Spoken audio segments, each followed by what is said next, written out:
What's going on, everybody? This is an episode from the No Gimmicks Needed Wrestling podcast. Do you like podcasts and you want to see the full podcast?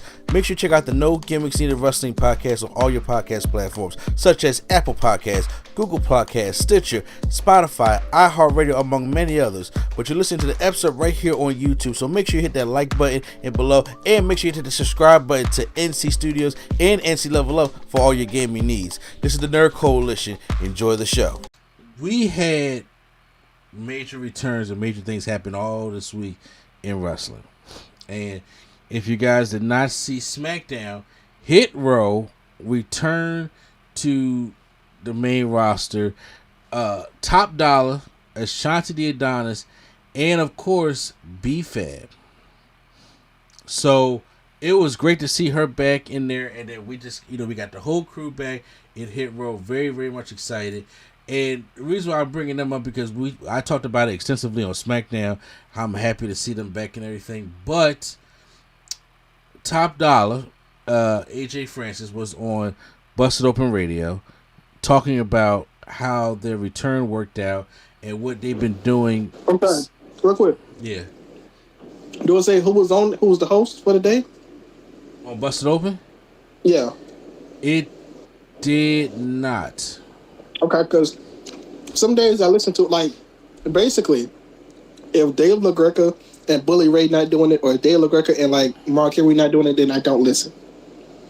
Oh, okay, but yeah, because those are the only ones I kind of listen to too. Him and Bully Ray, or him and Mark Henry. Yeah, Tommy Dreamer, I don't be. Sometimes Tommy Dreamer sound like he tired all the time.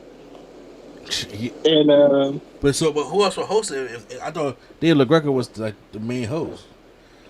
Yeah, but sometimes he's not there. It's like he's not there. I think Friday and Saturday. I don't think he's there.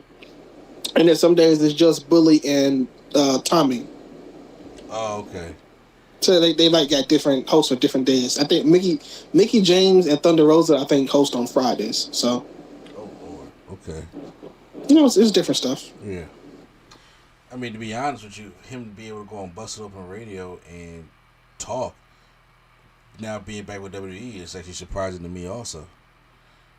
So, I know a lot, WWE don't share like that. I guess they was allowed him to get his one interview. But there was a lot of confusion because... Wait, say that one more time?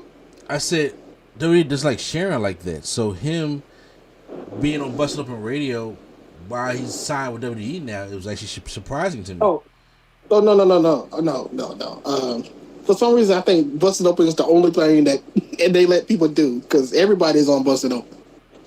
Oh, okay. I don't know if they have to apply for it and do it, but I guess it's such a big wrestling platform that when there's pay-per-views and stuff coming up or big matches, everybody's on there promoting for whatever match. Like they're on there a lot. WWE people are on there a lot. Okay. Oh, that's right. Okay. So that's my confusion. Okay, I wanted to make sure of that.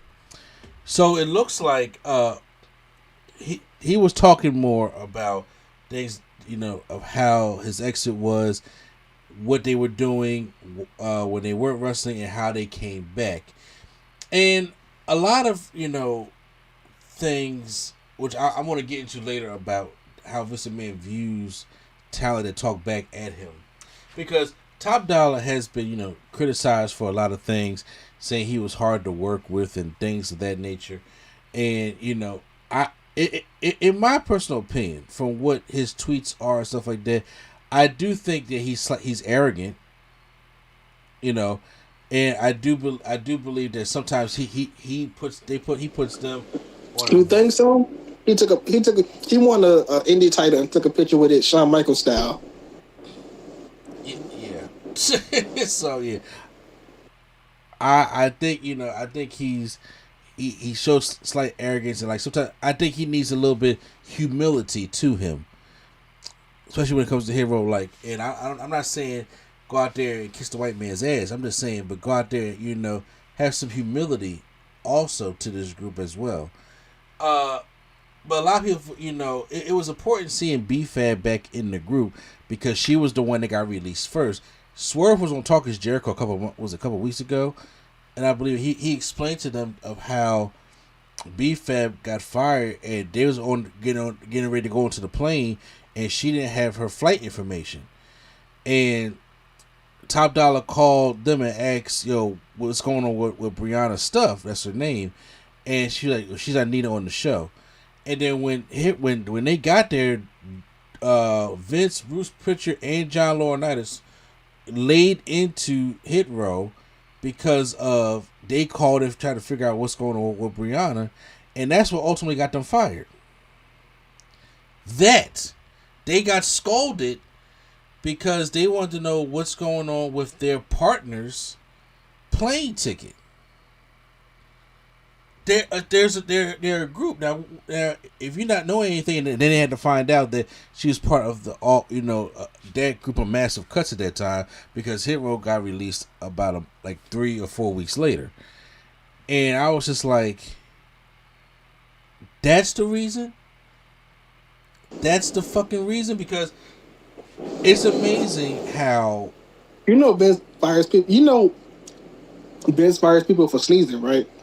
Yes, I'm aware of that. I'm just saying, but it's just sucks that we hear about all like AJ Francis, or we hear about Sasha and Naomi, or Bray Wyatt, or Max Dupree, or LA Knight, or Eli Drake, whatever you want to fucking call them, of being hard to work with. Anybody who steps to the boss about creative or their creative plans, all of a sudden they are deemed hard to work with over some petty bullshit. Like, I'm glad this regime is out of there. I'm just like, because now I'm not saying that, like, because I know this situation is going to have some ideas that they may not necessarily agree with, and the question is, how will he handle it opposed to Vince? That's the big question. But he was on Busted Open. He was like, when I was talking to Hunter, even when Hunter was not in charge of NXT anymore, even when we went to SmackDown, I never stopped talking to Hunter. When we got released, I never stopped talking to Hunter. Real quick. Yeah. He called this man Hunter like that's his real name. Exactly. I know.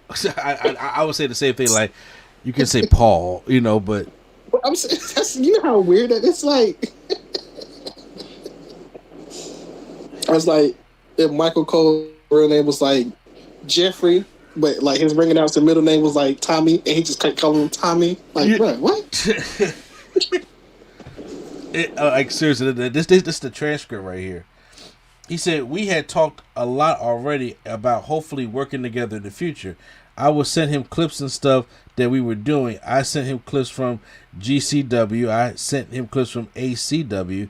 I will send him clips of me and Adonis working as a tag team, letting him know that the band was still together.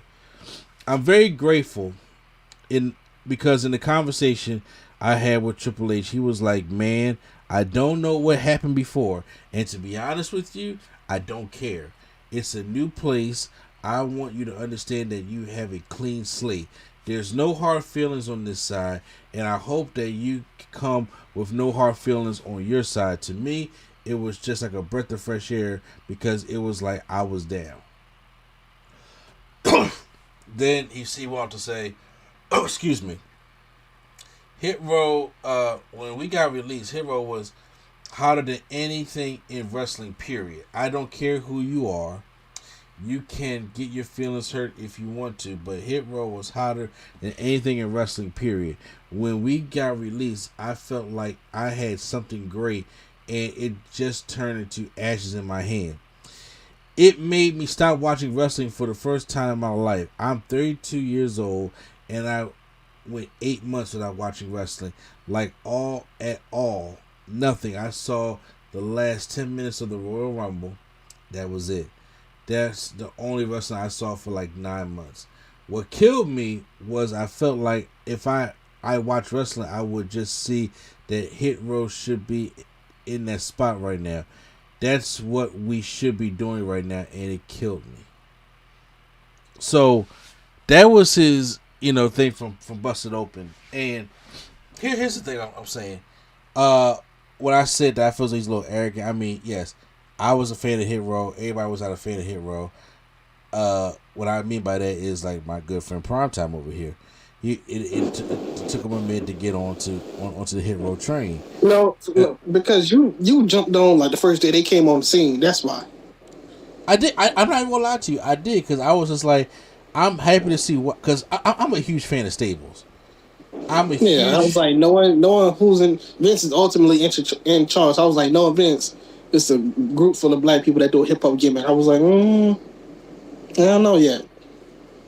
Yeah, I mean, I get it, and honestly, a lot of people were saying online what they're gonna do without Swerve, but come to find out, they become such the OG3 because Hit Row was a thing before Swerve got involved into it, and Triple H saw it and then put Swerve in there and built it around Swerve.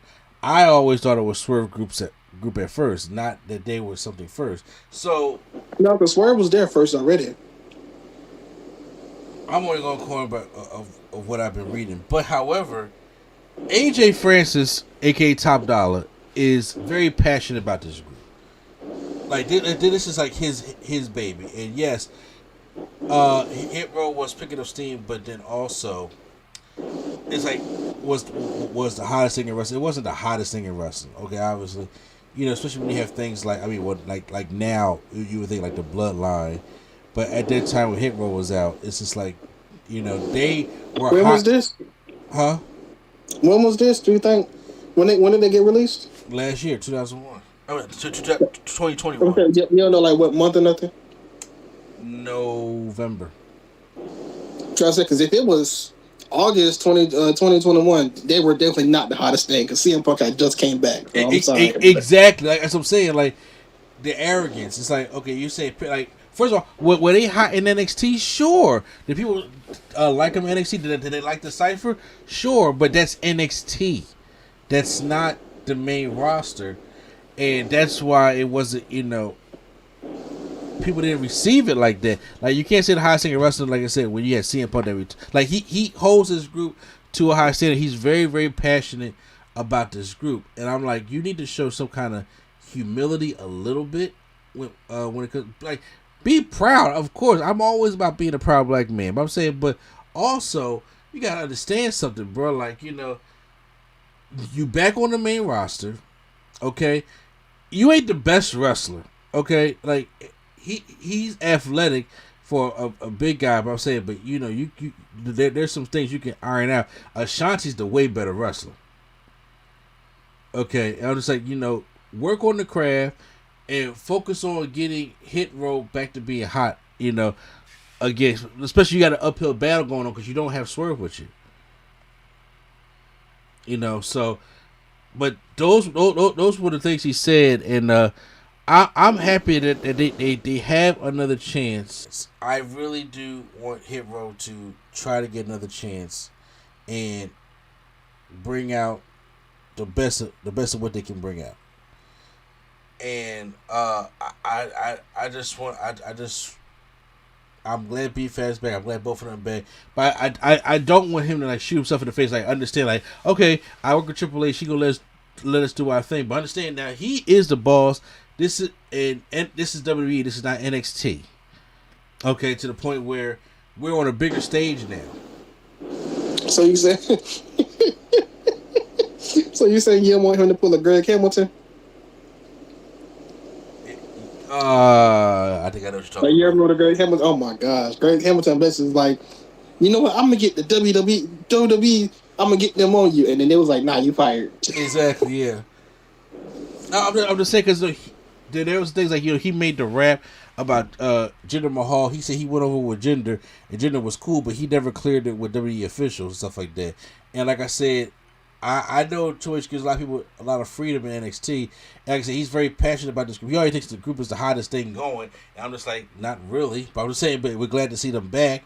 And I'm a Hit Row guy. I got the shirt and the hat. I'm saying, but you also got to understand where your place is. You're a tag team right now until they whatever they plan on doing with Hit Row, depending on if there's going to be like a draft or not.